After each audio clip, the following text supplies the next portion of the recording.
오늘 나와 있는 곳은 바다가 보이는 마을입니다. 지난번에 제가 거북이 마을이라고 소개했던 그게 항에 나와 있는데요. 저번에도 말씀드렸다시피 그게 거북이 구자를 써서 거북이 마을이다. 이 거북이 마을 국에 이 뒷산이 거북이 형상을 닮았다 해서 거북 마을이다. 또 하나는 여기가 거북이 서식지입니다. 그래서 거북이가 살고 있는 곳이다. 서식지다 해서 거북이 마을이다. 이렇게 해서 구계라는 지명이 생겼다. 이렇게 얘기하죠. 저는 지난번에 별주부전, 거북이에 대해서 얘기를 했었는데, 별주부는 이제 보면은 용궁에서 일어나는 용왕님이 아파가지고 약을 구해야 된다는 이야기가 있는 바다 이야기, 토끼 간을 찾으러 산에 오는 산속 이야기, 또 토끼를 데리고 또 바다로 내려가는 또 바다 이야기, 토끼간이 또 산에 있다 해서 다시 또 산으로 오는 산속 이야기, 그리고 마지막 거북이가 돌아가는 또 바다 이야기, 이렇게 제가 생각할 때 한 5개의 이야기가 구성되어지는데 바다가 보이는 마을에 와 있습니다. 저번에 거북이 마을이라서 제가 거북이 구자를 쓴 데서 그게 이곳이라고 얘기했는 그게 항입니다.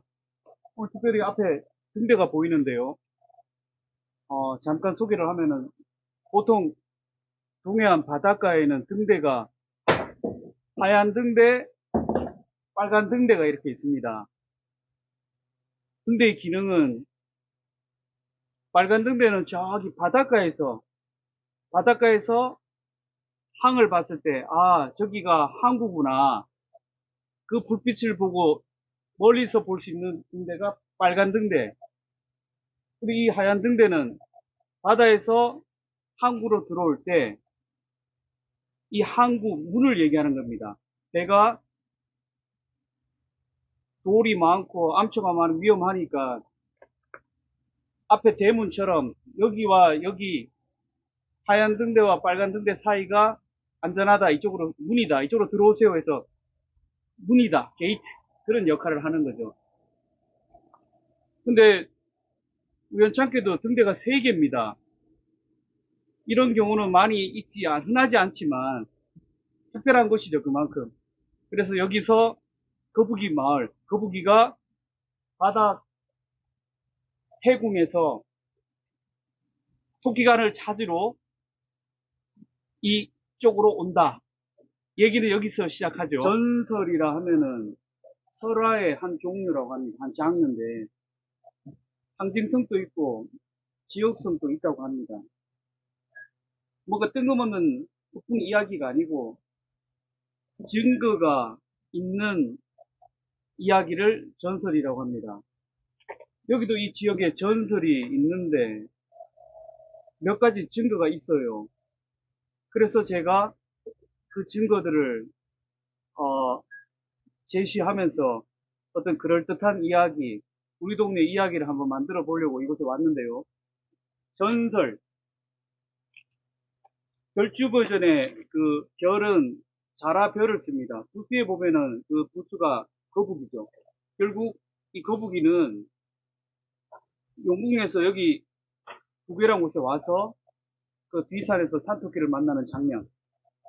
그럼 뭐가 증거인데? 이렇게 물어보거든요. 용왕님이 아픕니다. 아파가지고 약을 구해야 되는데 산토끼의 간을 먹으면은 나을 수 있다. 그 얘기 듣고 그래서 산에 찾아오죠. 바닷가에 사는 물고기들이 산토끼를 본 적이 있겠습니까? 아무도 모릅니다. 화가한테 그림을 그려오너라 해서 그 화가가 콩처럼 동그랗고 코가 실룩거리고 귀가 어떤 뭐 이렇게 매듭 묶은 것처럼 귀가 좀 긋하다. 그래서 토끼 추상화를 그려와서 보여주면서 이렇게 찾아오너라 이렇게 얘기를 하는데 첫 번째는 제가 이게 거북이 산란지입니다. 거북이가 여기서 태어났습니다. 제가 생각하는 증거 1. 거북이는 이곳에서 태어났습니다. 이곳에서 예전에 태어나서 산에 가서 토끼를 만난 적이 있습니다. 마침 거북이가 여기서 생활할 때 산에 동물 야유회가 있었는데 모든 동물들이 모였습니다. 그때 토끼를 봤어요. 그래서 용왕님과 다른 물고기들한테 제가 토끼를 압니다. 제가 토끼를 만난 적이 있습니다.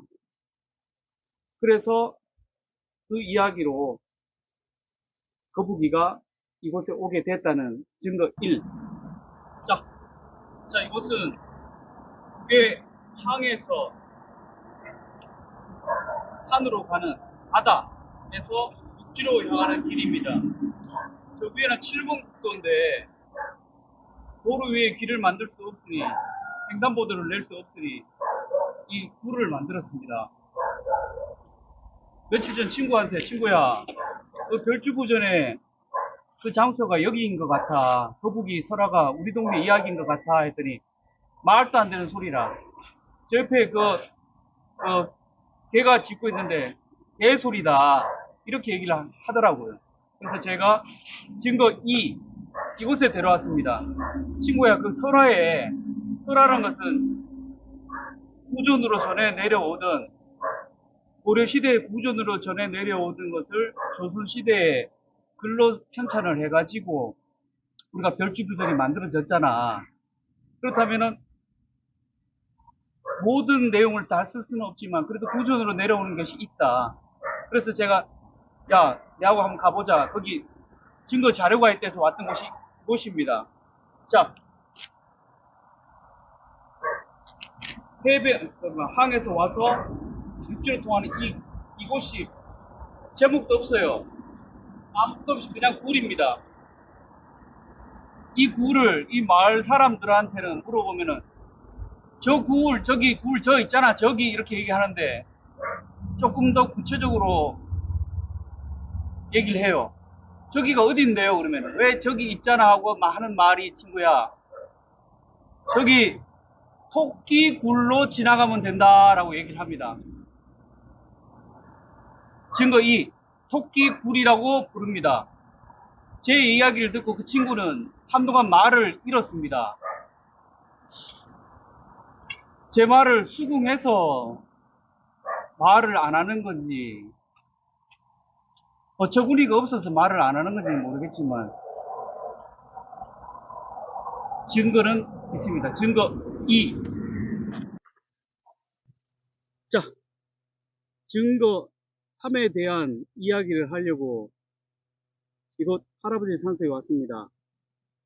와봤더니 그 측백나무도 자리를 잘 잡았고 옆에 잔디를 좀 심어 놨는데 볕이 너무 강해서 잔디가 타서 뿌리를 뻗지 못하고 잔디가 탈 것 같아서 오늘 제가 그 흙을 위에다 좀 더 뿌렸습니다. 예전에 그 했습니다. 좋은 터 명당에 대해서 얘기를 했었는데 가장 기본적인 얘기를 해보겠습니다.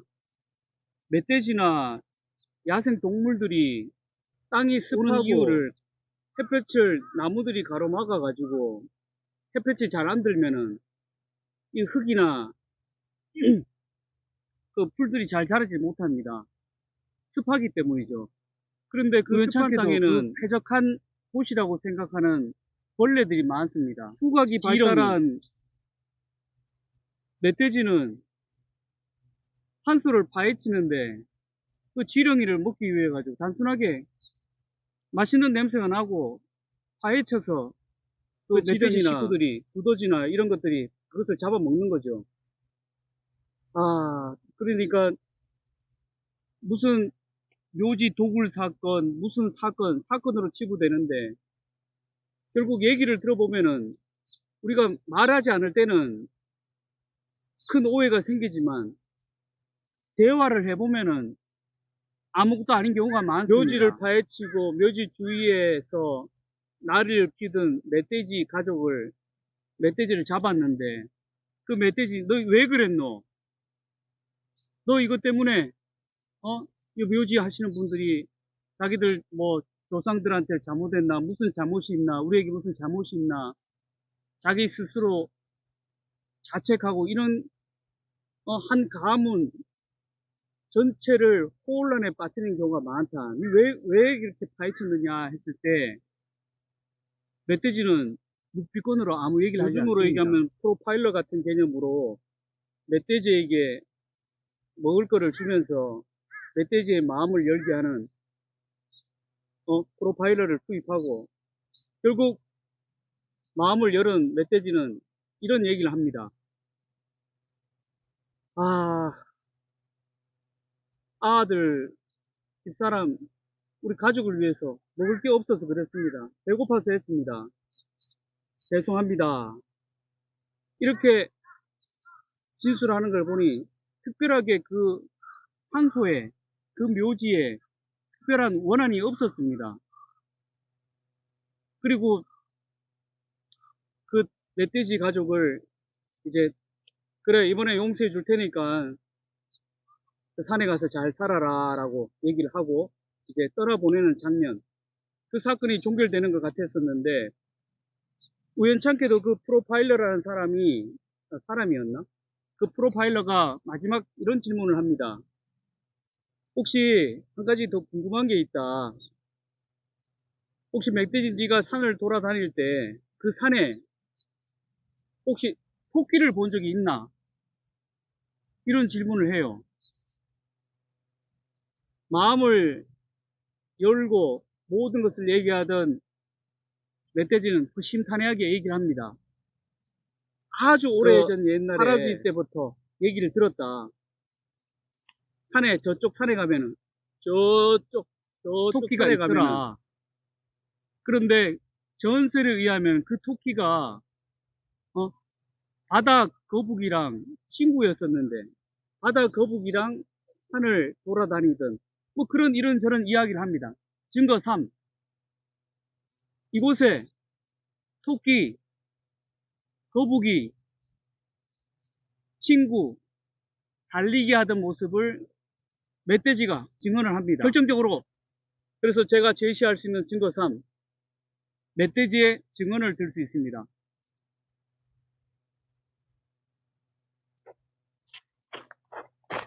아샤라.